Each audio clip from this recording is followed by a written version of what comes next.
Hey everyone, I'm Wunmi Bello. Welcome to the Wunmi Bello Show. Every episode, I'll be bringing you unfiltered stories from old and new friends who've given me access into their most vulnerable and life-changing moments. Each conversation will take you on a therapeutic journey with laughter and refreshing relatability. So today I'm sat with singer and songwriter, the lovely Misha, who rose to prominence as a semi-finalist on the Xfactor. This conversation is a truly special one for me. Misha gives me full access into her life since the show as we explore the various challenges she's had to endure and how she found her light through it all. Okay, so I'm really excited for this conversation because I know it's going to be epic. So I'm just thinking back because a lot of us were introduced to you when you were on Xfactor, and your voice was amazing, and musically, like, you can just tell that you knew exactly what you were doing. But for me, I kind of connected to you on a different level because, in your audition tape, like yours is one of the extended ones, and you were talking about your upbringing and, the impacts of that and your aunts. And that was the first time, being someone who had literally very much the exact experiences, you very similar. That was, and, for my experience, was very secretive amongst like my friends and, people around me. To hear your story on such a big platform, and you were a black woman, and I was just like, oh my gosh, this is me. And I've never, heard anybody else speak like that. And so for me in that moment, it was beyond, like, the music was amazing, your voice obviously is epic. For me, it was like beyond, like, wow, I found someone that, I can really relate to, because a lot of people around me, nobody had that, similar experience of not growing up with, your mum and your dad and having someone else play that role. So that's kind of where I wanted to start off, kind of have you explain to me, like, what was your childhood like? And, let's start off with your aunt, because, in the clip you said that she played the role of mum and dad for you. So from the beginning, did you always know that she wasn't your mum? No. So I was 10 when I found out that she wasn't. 10? Yeah, that she wasn't my biological mother. Yeah. She was married to the man that I call my dad. Oh.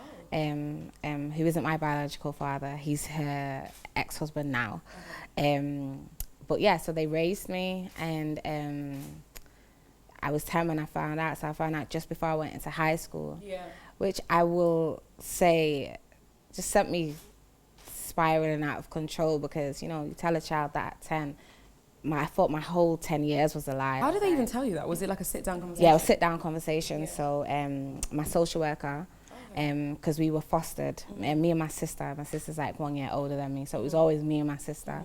So they sat us down, explained to us that, this is but I'd always, my birth mum would always come round once in a blue moon, so like maybe once a year.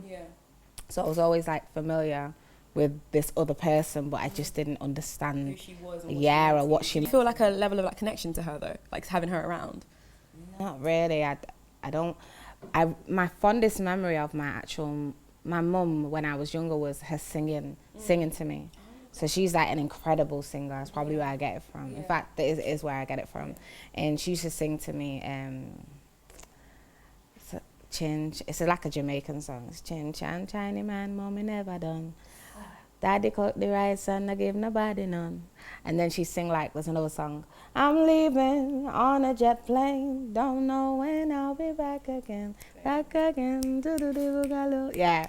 So them vibes. Yeah. So that's always like, whenever I think of my mum, that's what comes to mind. So I went into high school, which, I felt like I had an identity crisis, because up until 10 years old, I was like, I know who I am. These are my siblings. This is my mum and dad. And then I'm there in high school. It's like, whoa, this is massive, this whole new world. And I'm stepping in, and I'm kind of like, well, I kind of feel like I know who I am, but I don't know my parents. You know what I mean? And I've always been very a firm believer of, knowing your parents. It's a direct lineage, isn't it?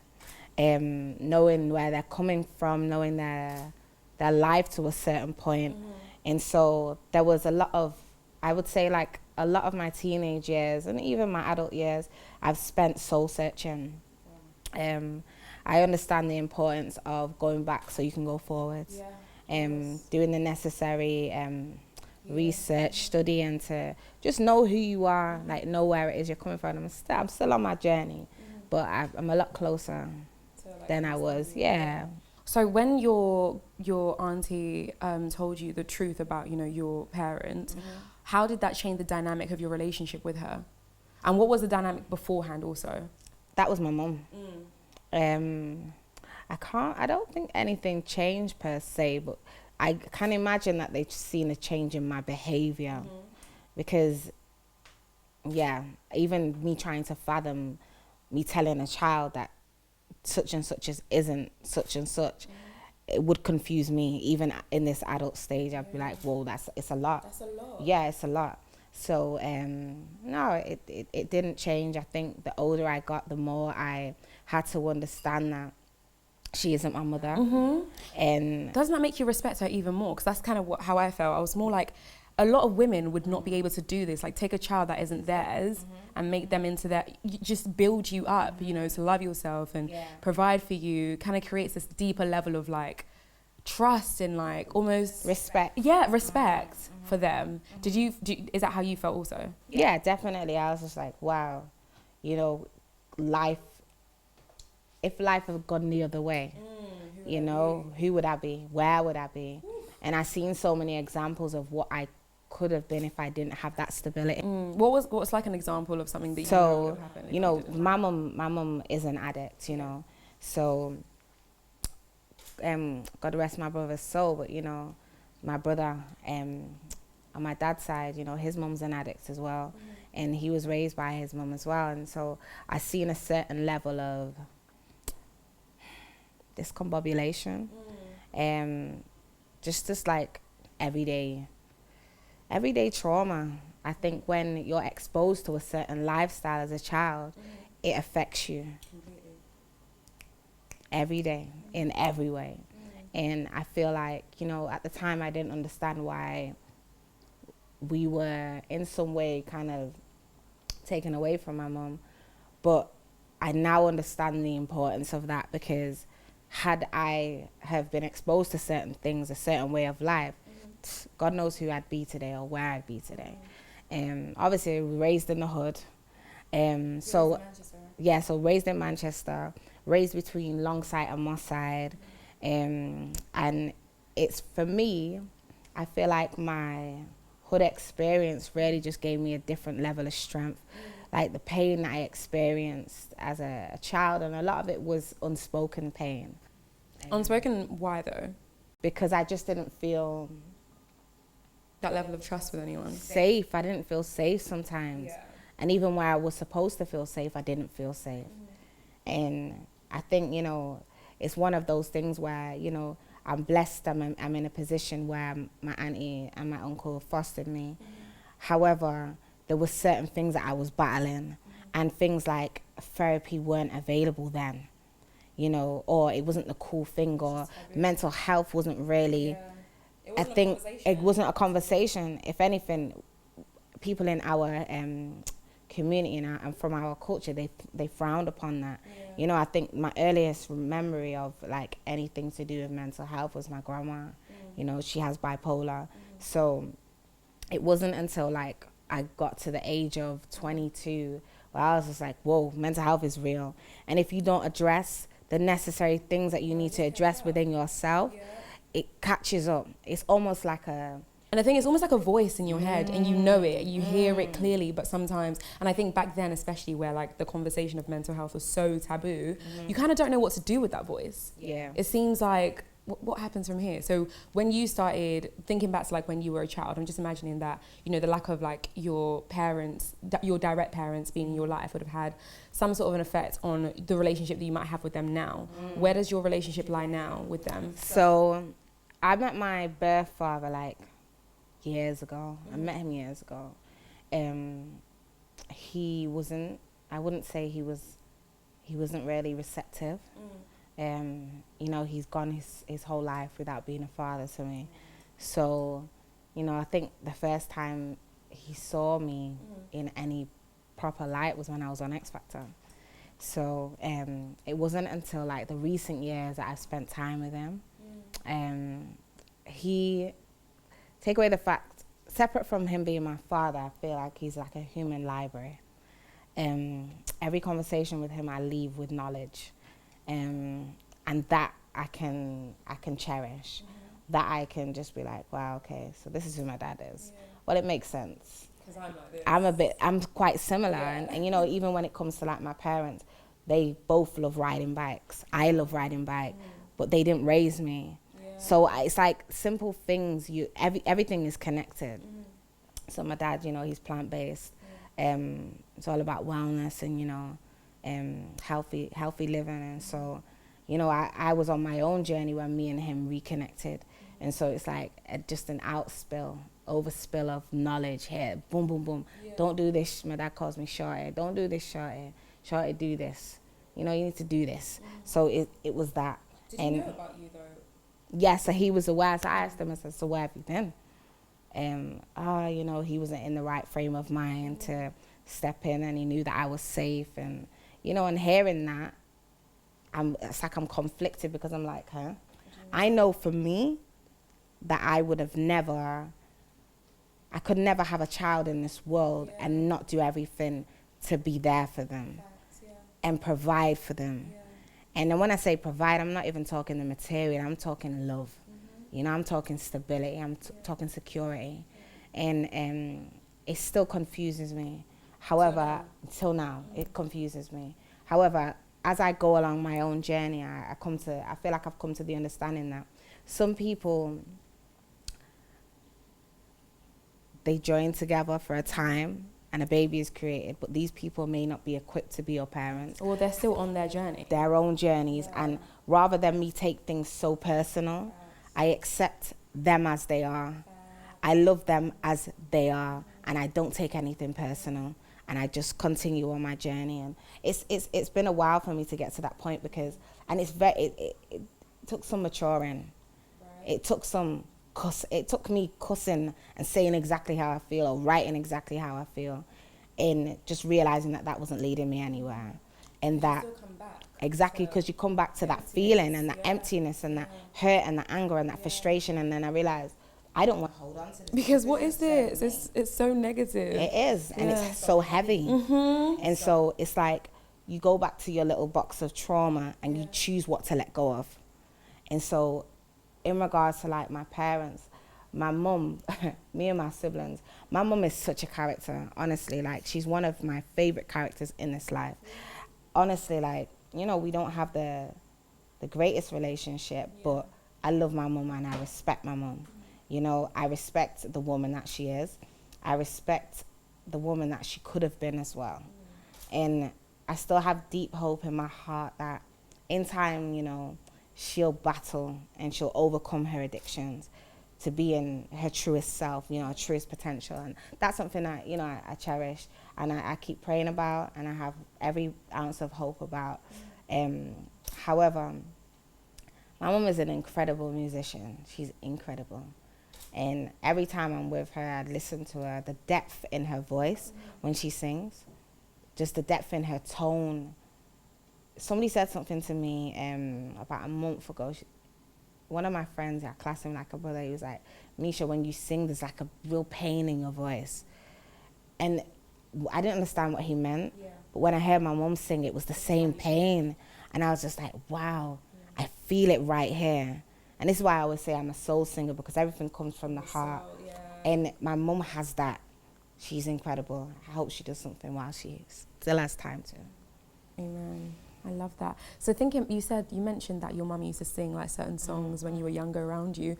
So for you, has music always been something that was like a huge part of like your life? Like, 'cause I'm thinking about escapism and like having such a traumatic, you know, upbringing. For me, like music and writing, listening to music, not necessarily singing it, but Are you sure? oh no, we're gonna get to that. But writing it, no, I cannot. But writing it and writing, you know, how I feel down, or listening to music was like a level of like escapism for me. So I kind of want to know, was that the same for you? Definitely. I think I started writing poetry first. So obviously listening to music throughout my childhood, it was in the household. My older cousins, they were always listening to Tupac, listening to Destiny's Child, all the soul, all the R&B, hip hop. It was heavily reggae rooted in my household. But I started writing poetry when I was 8, and that was my escapism.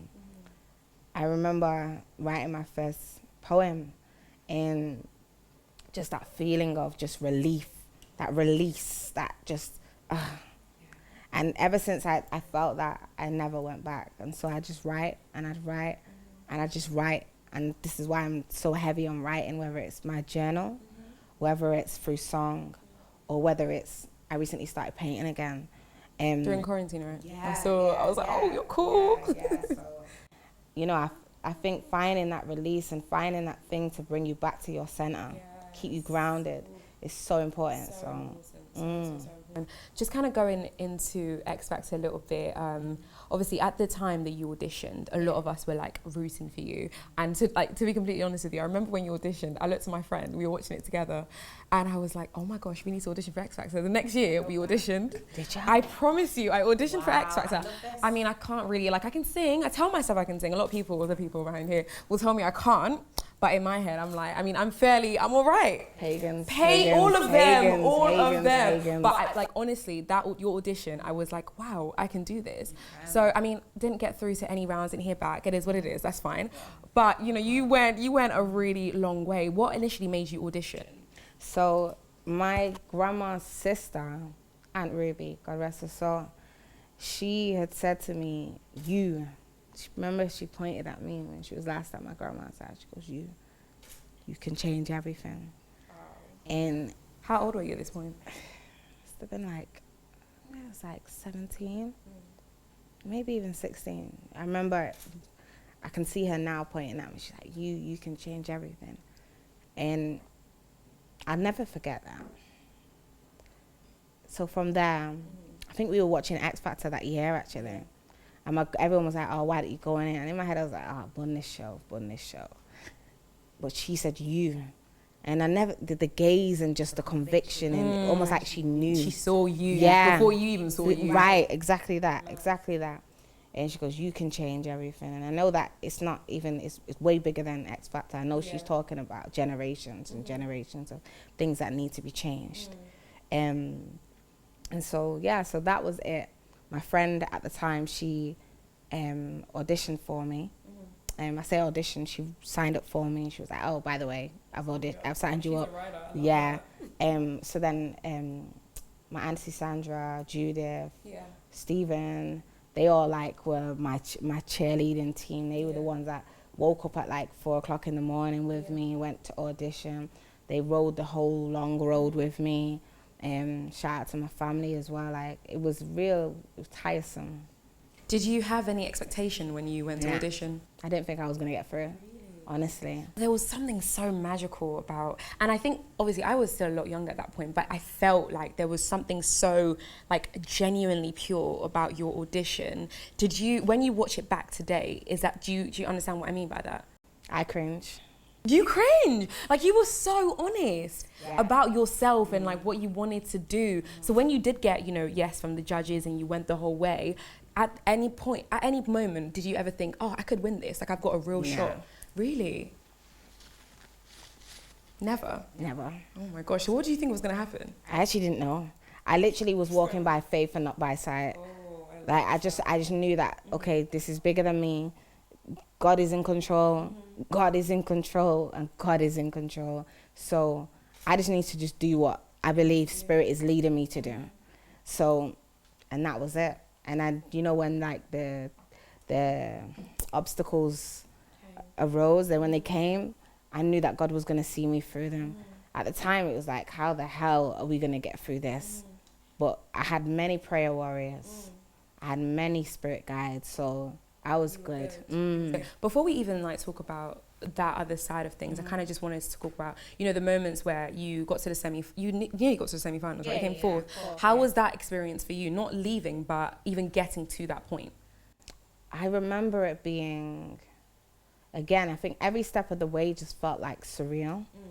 Very emotionally challenging, because it's that whole thing where I'm in the bottom 2 every week, there was the projection, this storyline that they were running with, and I seen it, I seen it, but going through it, it was a lot. Emotionally, it was a lot. a lot. Let's dive into that part. So obviously I remember sitting down and like there was a massive conversation online about Misha B, and I was like, okay, I need to see this video, and I watched it from the beginning till the end. It was just genuine honesty, and the only thing that in that moment I could think is, what were the factors that led you to feel just completely like peaceful about letting that story about your experience be heard? I want to say spirit. It all comes back to spirit. I believe that everything in this life is spiritual, but it's spirit. I consider myself very spirit led. So when spirit tells me to move, I move. If spirit tells me to be still, I'm still. And for those years, I was still. I was battling my own.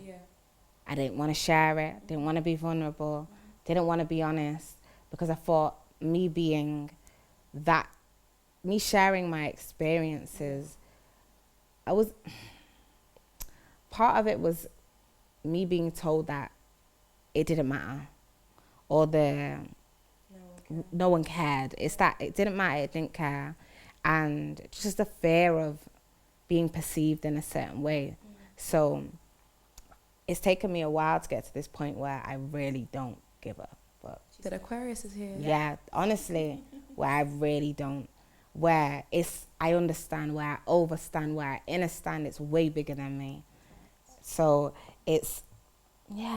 It was quite a lot. But before we even get into that, actually, for anyone who hasn't watched the video, can you kind of just give me like a brief description of your experience? Because obviously we, from the outside looking in, the people who watched it, we were like, Misha B, like, yeah, you were in the bottom two, but at the same time, we were still all rooting for you. Yeah. We wanted you to win, you know? But for someone who hasn't seen the video that you put out on your page, can you explain to me your reality from the Xfactor experience? Like, what did you actually go through? Just briefly. So, how to summarize it?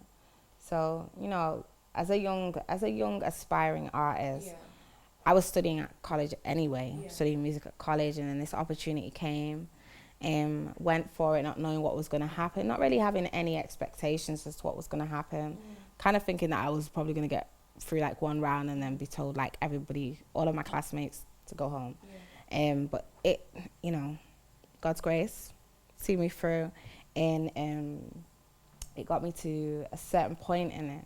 However, I knew and I was aware prior to the show that, you know, when we think of black women on these national TV programs, television programs, they're often painted in a bad light. They're often given the stereotypical, oh, she's aggressive, or she's crazy, oh, she's what's it called? She's a bully. She's too loud, and she's too this. She's just too. And the stigmas, literally. And so I was aware that, you know, these are some of the things that I'm going to be up against, and even taking into consideration the broken home that I'm coming from. So they'll use certain things to try and, you know, I was aware. I was very aware, and I was made aware by my godmother. And so I was given a heads up before it even happened, but I just didn't know on which, this is what people were actually going to do, and the level on which it was going to be done on. And so, you know, gone on the show, experienced my own challenges backstage, but like I feel like I was set up a lot of the time. Can you give me an example of like one distinct moment that you remember? So I always go back to the Kitty Brucknell moment. She was another contestant on the show, and you know, she has her own issues and her own battles with mental health, but she'd set up a situation where she seen that maybe I was the bookie's favorite to win, or you know, maybe I was one of her competitions on the show, and she set up a situation basically where she perplexed me on the coach in the morning. She also, the day that I spent away from the accommodation, she sat the rest of the girls down and literally told lies, different scenarios to each person, to almost, it's like she was building up her army, you know, like, and just, what do they say? Misery likes company. So she was building up her company, and she wouldn't stop at anything to do this. And then in the morning of that, you know, she's thinking, because I keep myself to myself, I was always Dre beats on my laptop and I'm good, my music, I'm good, study, study, study. So she set up a situation on the bus in the morning where I came on the bus and she stood in my way. She'd already been chatting shit about me anyway. And so she knew I didn't fuck with her. But she stood in my way on the bus. And I repeatedly asked her, okay, excuse me. And then she did the whole, oh, did I hear something? That kind of thing. And then she was just like, and then when Marcus, another contestant, came through, she let him through straight away. And I went to step as soon as Marcus went through. She put her hand back there. So it was like she was perplexing me. I said, now I got to a point, I said, Kitty, move out the way. And then I barged past her. And that's what she was waiting for. She was exactly. Yeah, so she should hold on to that, then use that to turn round and run to her, what's it called, mentor, Lou Walsh, and say, oh, Misha's been bullying me, rah. When in actual fact, there was no concrete evidence to suggest these things. However, this TV show, the directors knew that they needed a storyline and they ran with it. So there was that situation. There was a few other situations. And it was just like, don't get me wrong, I'm not here to try and paint myself out to be perfect. You understand what I'm saying? I've got my flaws and I own them. When I'm wrong, I hold it. You understand what I'm saying? For me, in this life, I'm all about trying to better myself, owning up to my wrongs so I can do better and be better for the next. Anyway, so from there, it's like, you know, that narrative was ran. Louis and Talisa jumped to the conclusions and was saying that I've been mean and I've been feisty and then I've been a bully, and it's like, what? It's a lot. Where I'm coming from, you don't do that. You don't do that. You go and investigate and find out what has happened. You come with concrete evidence and then you have conversations. We don't just go and labba your mouth. You don't do that. So then it made me question, okay, what's your intention here? What was your intention? Because one of my mentors always says to me, Misha, check your intentions. And obviously, it was years ago, it was 9 years ago. However, everyone else was able to get on with their lives. I was battling through the trauma of what I experienced after these things were said about me. My character was attacked, and this is what I was painted to be for years. You mentioned in your video, it was just a moment that I kept like, I remember physically just imagining like what you were going through in that moment. You said you were you had come back to the house that you guys were all staying in, and you were running. Yes. And it's mad just imagining like the fact that you were just running, and it's like where is it gonna stop? Like what was your thought process at that time when you were actually running? Yeah. I just need to go. I need to get away from these people that are trying to kill my soul. Literally. And that's literally what it was for me. For me, like I said, everybody wasn't up to me because there were people that knew what was going on, but they didn't say anything. And this is when it, you know, even when we go back to the racism in the workplace and just racism in general, people that choose to remain silent are the ones that choose the side of the oppressor. Because through you choosing to speak up against something that isn't right, you choose what is right, and you open the doorway for equality. You open the doorway for what is right. So I remember, it's so mad, I remember that feeling. I remember the rain on my face. I can imagine that is like a reoccurring thought process for you, like that particular moment of just running, of trying to escape, and it's like you already battle so much, you know, so much trauma to get to this point, and then like so many people attacking you as well. That is a lot. And did you have any expectations from the video? Because I know that, you know, Talisa responded and you know, she said what she had to say. How did you react to seeing her response to you? Really and truly, I didn't speak and share my truth for anybody's response. I didn't care at that point. When you go so long without people holding themselves accountable or being apologetic or showing any signs of empathy, you just kind of like, you get on with it. You get on with life. And it's that whole thing, sometimes you have to accept the apology you're never going to get. And that's what I had done a long time ago. So me choosing, at this point I was just like, it's whatever. And that's why I didn't go to do all the, I had loads of people asking to do interviews with me, magazine interviews, BBC wanting to interview me. Because this isn't a story you're trying to attach to. This is what I'm saying. I declined every single one of them because it's not my prerogative.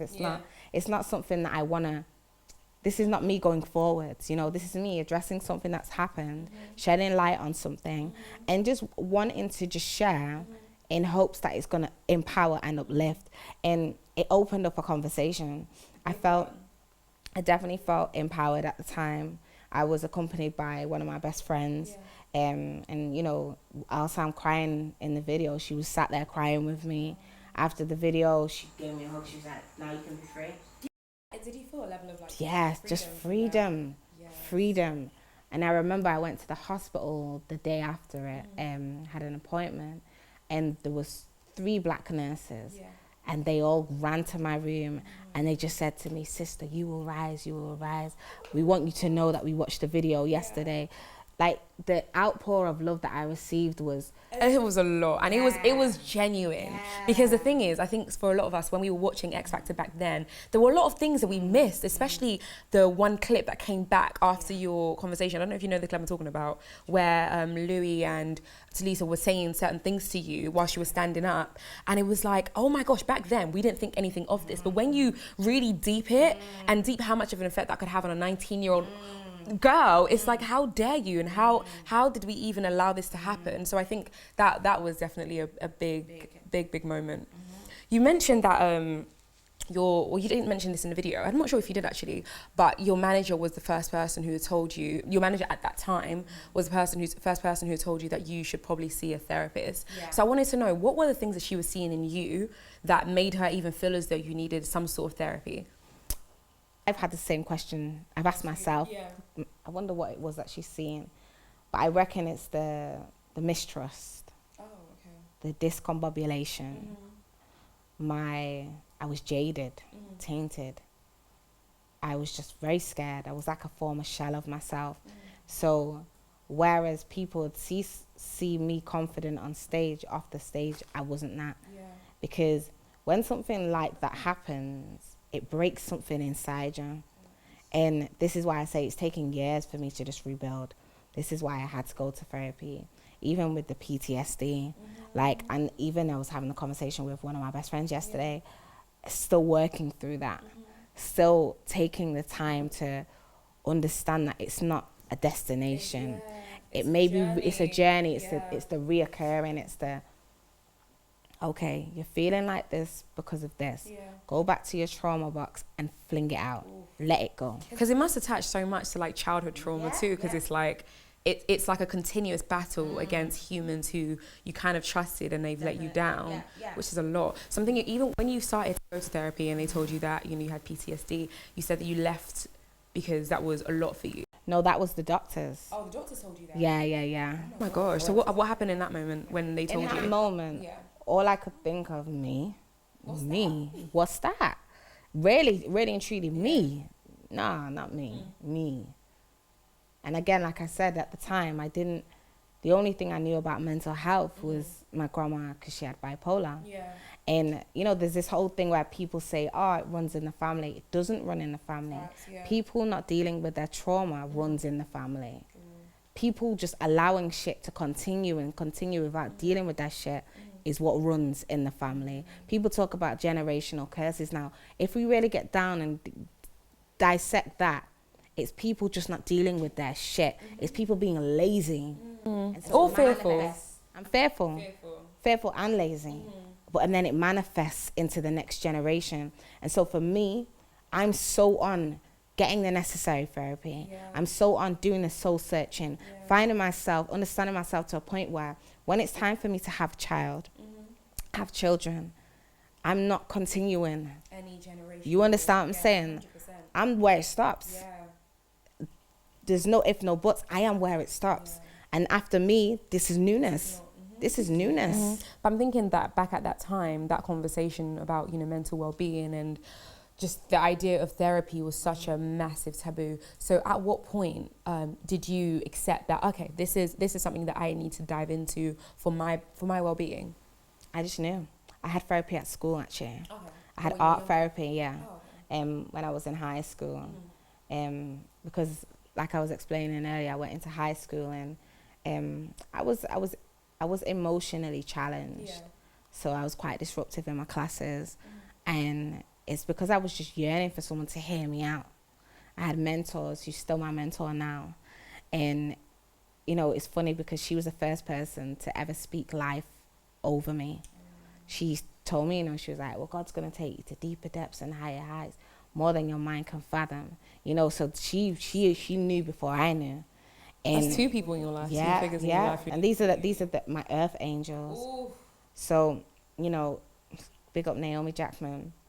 Yeah, so she, very earlier on, I was able to talk to her about things. And obviously when I was being disruptive in the classes, they offered, you know, because I'm a looked after child in the system, they would have to offer certain services. So I had the art therapy where I'd do the art. I was freeing up my mind. I was freeing up everything. And so I didn't look at therapy as a bad thing. Counseling is a bit different. I didn't really know much about that. But therapy, I just knew that there was a lot of shit that I've experienced that I need to talk to somebody about. An unjudging ear, an unjudging eye, unjudging heart. Have you had the same therapist throughout then? No. How was the first person that you first initially had off the back of Xfactor? How does it differ from the... Because you still have one now, right? Yeah. So how many have you had, like, in that time? 4 different ones. And would you say your present one has been the best, or have they just played a different role? Different roles. I love that. Just going back to when you left Xfactor, you obviously came out with the song Home Run, right, which did really, really well, and you came out with another song after that. And after doing, you know, those songs, there was a moment where you went quiet for a while. And I think that's always something that, you know, a lot of us have always thought about and kind of wondered, like, what was happening during that time. Can you kind of shed some light on that and on those moments? Because that was like 5 years, no? Yeah, definitely. I want to say I was healing, soul searching, figuring it out, trying to figure it out. I think I spent so much time smiling on the surface whilst I was crying inside. I spent so much time just doing up Cheshire Cat for the cameras when what was going on inside was definitely not no Cheshire Cat. And I just decided I'm not doing it anymore. I decided that what matters more to me is my sanity than me making a check. What matters more to me is that I'm dealing with what I need to deal with so that I can be better for myself tomorrow, the people, my loved ones, and for people that I'm going to share my music and my story with. So sometimes I feel like I put it on pause for a minute. I put music on pause. However, I was making music behind the scenes for like therapy. I was writing poems. You know, I was finding my feet again.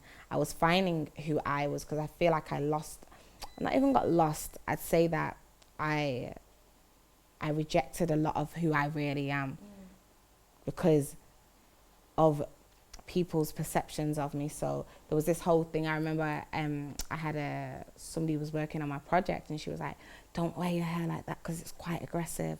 That's just me with my hair slicked up. What hairstyle is aggressive? Slicked up with the bush. Oh my goodness. It's a bit harsh. Oh wow.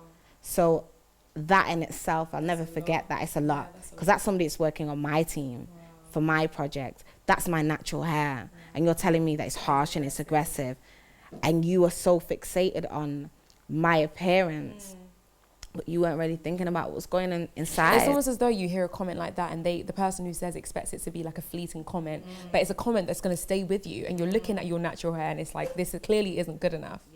For you. However, it's good enough for me. And that's one thing I can always say, like, I have never in this lifetime wanted to change my appearance in terms of my blackness, in terms of my hair. Yeah, I might want my hair to be a bit thicker. Sometimes, some days my edges don't go the way I want them to go. However, I've never wanted to, you understand what I'm saying? So those experiences that you had, you know, on the show and stuff, does that make you thinking about the person you become now? If you could go back, would you do the audition again? Like, would you go through that whole process again? I believe that everything is as it's supposed to be. Divine timing, it's exactly as it is. And it was written way before I even walked into it. And so rather than looking back and being like, oh, why did this happen? I believe it happened for me to really just level up, step into my true essence, and just really journey to my higher self. Because hadn't the things happened throughout my life, I wouldn't be who I am today. I wouldn't have understanding. I wouldn't have compassion. I wouldn't have love. I wouldn't have empathy. I wouldn't be who I am. So it needed to happen. I'm not frowning. I'm not angry. The thing is, I'm not angry. I'm not angry. Yeah. You know what's so interesting about you? I think when you go on your page and you listen to some of your new music now, everything about what you put out has so much meaning and so much depth to it. So I kind of wanted to go a little bit back to Home Run and figure out if, you know, the sound that you were making then in comparison to some of the stuff that you're making now, was that sound back then authentically you then, or was that something that was kind of forced on you to do? I definitely say Home Run was authentically me. Shout out to MNEK. That was just us being allowed to create whatever we want. And that's one of the things about myself as an artist and as a woman. You know, I have many layers. And so some days I might decide I might want to do some reggae. Some days I might want to do an acoustic, a ballad. You know, I'm just full of plenty layers. And I think I'm never going to be the person that people can box in. It's, you know, today I'm one person, today I'm somebody else, you know. Came here in a tracksuit, right now I'm wearing a dress, might wear trainers, might wear heels. I just go with whatever I feel like, and it feels good. I love that. So now that you've discovered that this new, you know, side to yourself and really accepted like yourself and who you are with all that time to really heal, would you say you're genuinely like happy with this new sense of self that you found? Yeah. Sometimes I crack myself up. Honestly, I'm at peace with who I am. I still have some things that I'm working on. I'm not all the way there, and I don't know if I ever will be. I don't know if I ever will be. However, I'm enjoying it. Like, I've spent so much time on my own. I've sat down with my demons, you know, I've had conversations with them. I've been and sat with my trauma, told it to fuck off. You know what I mean? I locked it out of my house. You know what I mean? And so I'm very familiar with who I am. It's very rare that someone can come and tell me, "Oh, Misha, you're this and you're that," and I don't know. I don't know, because a lot of the time I'm very aware. I'm very aware of my shit too. Same way I got flowers, I have shit. You know, comes hand in hand. I hear that. Do you feel, because I was saying when I read like some of you do like live sometimes, or like your captions, they're quite full on, or like some of you might have this, you know, 1-2 poetry videos that you might put out, and I'm listening, and I'm one of those people, like I really listen, I pay attention, and I'm like, wow, this woman must feel as though like she has a level of like purpose that she needs to fulfill on this earth. Do you feel like you've found yours? To a point.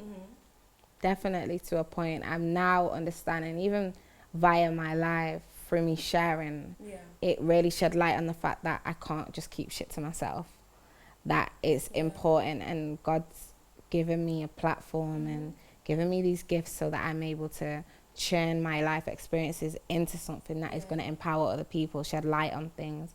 You know, and I always say, like, I honor the darkness because I honor the light, and they both go hand in hand. And I feel like growing up, we're led to believe that, oh, darkness is bad, it's bad, it's bad. Do you know what I mean? But really and truly, darkness doesn't exist without the light, and it's in the darkness where I found my true strength. It's in the darkness where I really just learned to stand on my own. It's in the darkness where I just learned to appreciate the light, you know? And so, yeah. Walking in purpose as we speak. That is it, man. Standing your truth, walking. I think that's where true happiness is, because then it's not like a fleeting thing. Like no one's comment, no one's judgment is ever going to move you away from that. I feel like this is a perfect way to round the conversation. This has been beautiful. Thank you. Bless you. We good? Perfect. Yeah. Amazing. Did you enjoy that? How many minutes is that?